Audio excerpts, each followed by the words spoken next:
Zoltan Isvan, a very, very brilliant man, said that pretty much when you come to the logical conclusion of the transhumanists, they simply don't want to die, and they want to, if you will, build a better human than that which they believe has evolved to the state we're at or devolved.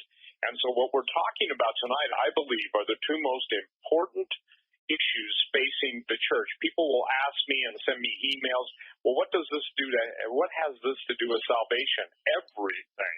Because Jesus talked about the end of, if you will, the end of the age. He talked about the time when men would be seekers of pleasure rather than seekers of God. But when you go into everything now in the electronic world, in the computer world, artificial intelligence, every one of probably 1,000 new terms are pointing to this. Basically, mankind will become the master of his own fate, apart from God, under the influence and instruction of Lucifer, who became Satan. And just as the Bible specifically states that Satan had his I will statements, the iPhones that we now have, and the, let's say this, the iMac, the iThis, the iThat, selfies, everything that we are seeing right now is pointing to the time that we are in those, if you will, those end days, as I am a firm believer, and so is Tom. Now, how long they last is open to God's foreknowledge and his ultimate control over time. But again, I want to share something, the single most important issue facing the church today. And there are very few people, and that's no surprise to Tom or I, that I think fully grasp the ramifications of what it means to the Christian faith, what it means to the human race, and how it basically is the greatest telegraph, and television preview of the extinction of man. The critical issue that is, whether you like it, whether you believe it's irrelevant, it is going on in the world's laboratories, it is going on in the heavenlies, it is the war is on for the human genome, and Jesus did not die for the aliens, and Jesus did not die for whatever robots might have the, if you will, the reflection of a human soul, because what they leave out in the whole discussion is God is a spirit. The Bible says God is a spirit, and we who worship him must worship him in spirit and truth. He breathed into the dust of the earth, into the clay man, Adam, and Adam became a living soul. So, the idea is this, is that they will try to do everything, meaning the transhumanists, the hybridizers, there's a new word, Tom, the hybridizers and others, to create, in my opinion, the monsters of antiquity. And no matter how you gloss it over, paint it with pretty paint, underneath is a rot, and that rot is the extinction of humanity. Go ahead, Tom. Well, thank you for that new word, too. I'll put that in my quill forest, right? Yes. I have a whole lexicon of terms that have been invented by Steve Quayle, and a lot of them have to do with transhumanism. And by the way, Dave, thank you for introducing your students to Ray Kurzweil. His book, The Age of Spiritual Machines, was for a long time the leading book on the subject of transhumanism, and the whole idea, he's a utopian futurist that imagines that we're going to use emerging fields of technology, genetics, robotics, artificial intelligence, nanotechnology, synthetic biology. We're going to use all of these new powerful instruments, things like CRISPR-Cas9 for gene editing, to fulfill the promise that the Nakash made in the Garden of Eden to transform men into gods. Now, Steve and I have been identified by most of those well-known futurist communities out there as the leaders of the transhuman resistance. Not that we ever set out to be identified as such, but because we have been the leading voices from a conservative Christian point of view, raising questions about the ethics. And both of us would say that there is a lot of good that will probably come out of some of these technologies, the cure to diseases, things like that. Our issues arrive when we start talking about modifying what it means to be a human to the point that they are no longer considered to be a human at all. In fact, two well-known terms in these communities is transhuman. So you're a human, but you are transforming into something else. And then ultimately posthuman, where you're going to become something that is so different than what we even comprehend humanity to be that you are no longer considered to even be human. And that was the goal in the days of Noah, by the way. And Jesus prophesied in Matthew 24:37 that would be the goal of the end times too, as it was in the days of Noah. So shall it also be in the coming of the Son of Man. Well, so recently, Steve and I learned that the peer-reviewed science and religion journal Zygon, which is a really well-known, very well-respected journal, peer-reviewed journal, published an article that had been written by a professor at the University of London by the name of F. Jonathan O'Donnell, who runs the Department of Religion and Philosophies at the U of London, wrote an article, something like 30 pages long, a thesis, called Secularizing Demons, Fundamentalist Navigations in Religion and Secularity. And this article was brought to our attention because as soon as you get past his 16-cylinder title, what he starts talking about is Tom Horn and Steve Quayle and what he calls our milieu, which is the French term that basically means a community, and that Steve and I are the leaders of the transhuman resistance community. And then the entire article just goes into talking about us and our organization, Skywatch TV, Gen 6, the stuff that we do and the people that we work with. And basically he refers to us saying that we're anti-transhumanist apocalypticists, but that the community, the pro-transhuman community, is going to have to deal with us. They're going to have to pay attention to us or engage us in one way or another, because O'Donnell opined that Steve and I probably represent a very large but maybe quiet percentage of the community. It's almost kind of like in the 2016 election where a guy like Donald Trump comes from out of nowhere and nobody anywhere gives him any chance of winning.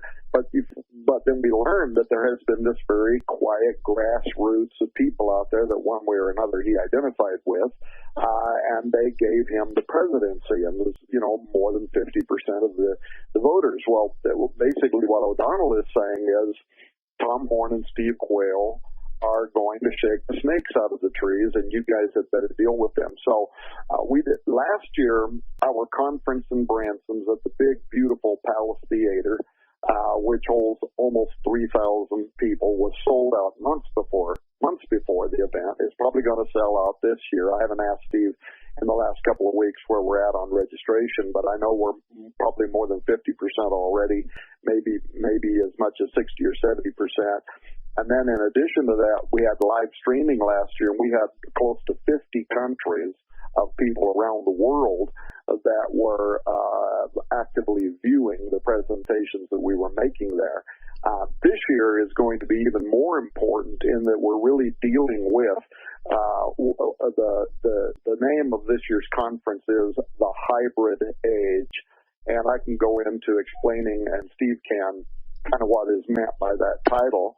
But we're also going to have one of the world's leading transhumanists speaking at the conference, a renowned scientist by the name of Hugo de Gareth. And Dave, have your students, now that they've read Kurzweil stuff, have them read Hugo de Gareth's book, The Artillect War, because he's not a utopian, he's a dystopian, and he literally believes that as we move into strong artificial intelligence, we're going to give birth to AIs that are going to lead to a gigadeath war and literally billions of people. He almost sounds like an Old Testament prophet, because he literally describes blood flowing through the streets up to a horse's bridle. In fact, I accused him of running from his calling because he was an avowed atheist. Now he says he's an agnostic because he can't deny order in the universe, which speaks to some kind of creation. And so we're moving him along. But he was, for 20-some years, he was the head of the Artificial Brain Development Center for China at Xi'an University.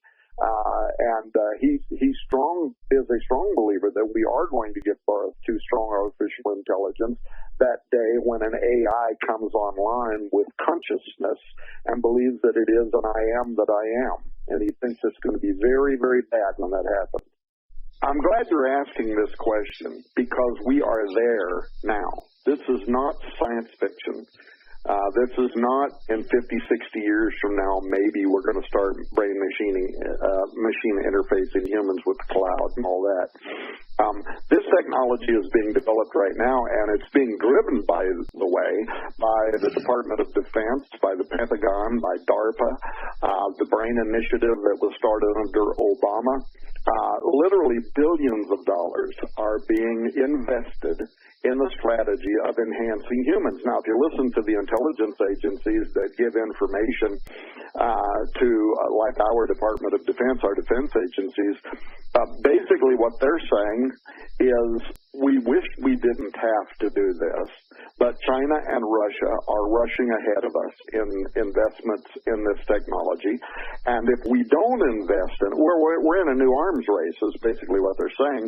And if we don't invest in human enhancement technology, i.e. super soldier technology, that sort of thing, as well as robotics and drones and Terminator-like technology, if we don't invest in that, then in a very brief period of time, China and Russia and perhaps other foreign agents are going to impose their will on us, both in the marketplace and in the battlefield. So bioenhanced humans, to get back to your question, with cognitive abilities that have been under the design budgets and on the drawing board of military and genetic strategy, social engineering for some time, is no longer sci-fi. It's here now.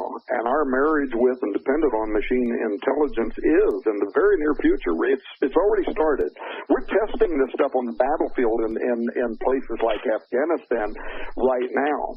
I published, in fact, I'm getting ready to publish the 4th book by Lieutenant Colonel Robert McGinnis. Be a great guy, by the way, on your show sometime. His day job is working at the Pentagon. That's what he does. He's a contractor. He works for the Pentagon every day. They send him all around the world to teach small countries how to conduct war. And the book before last that I published by him was called Future War. And the whole book is talking about what he is allowed to discuss, because there are some things he can't talk about, in terms of both investment and technology that is being practiced, it's being experimented with on the battlefields right now, including mind-controlling robotic devices by thought alone, to be able to sit somewhere with a pair of high-tech, what do you call them, your kids use them for playing games and whatever, virtual reality systems where you've got people that are being trained to sit and they're watching robotic warfare on a battlefield in some country where they're practicing this technology, and by mind alone, by thought alone, they've developed synthetic telepathy where the people watching the screen are controlling what these robotic devices are doing on foreign battlefields. So all of this is not futuristic, it's here now. The bigger question that I had raised before we went on the air was, when you get past a certain point and you are interfacing the brain with a strong artificial intelligence system, you have created a two-way gateway, meaning that not only is that soldier sitting there and controlling devices by thought alone because his mind is married to a cloud-based system, but that door has opened so that an outside influence could invade your mind, could invade yours. Most philosophers think of the brain or the mind as the seat of the soul. And for some of the people listening to this program, think back about when you were a kid going to Sunday school and you would sing these little songs, be careful little mind what you think, be careful little mouth what you say, be careful little eyes what you see, because these are gateways into the soul. Pornography illustrates that. What you see with the eye, the way it can affect brain chemistry, and the intake drives itself until it creates a greater and greater need. But some religious philosophers would say that also opens the door to supernaturalism, to be influenced by an invasion of supernatural evil. And so through transhumanism, we are set to extrapolate this issue to an entirely different degree. I also would like to raise the issue of ensoulment, which the Catholics are way ahead of the evangelicals in thinking about these terms. Some of the Jewish rabbis are also talking about it, and that is some of the human-animal chimeras that we're creating right now. It was in the news last week that we're creating sheep humans and different things like that for xenotransplantation, for organ transplants. But what the rabbis have asked is, if you take a cow and you humanize it, to what extent does the human that is having cow genetics integrated transgenically into its genetic makeup become something entirely different? When does it become something that no longer has a soul? And if the cow human doesn't have a soul, and the priest said this tongue-in-cheek, but if the cow human you've created doesn't have a soul, then can we burn it as a sacrifice? And what they're trying to do is illustrate the tortured ethics that we are getting involved with now, that look, this is happening all over the world. Tens of thousands of laboratories all over the world, thousands and thousands of them in the United States alone. Every university in the United States right now has a transgenic laboratory where you can buy a mouse with human genetic material in it. So the Rubicon's been passed. We've went through the door, and the questions do need to be asked now, and thank God people like Dave Hodges are getting young people thinking about this stuff, because we need to get engaged.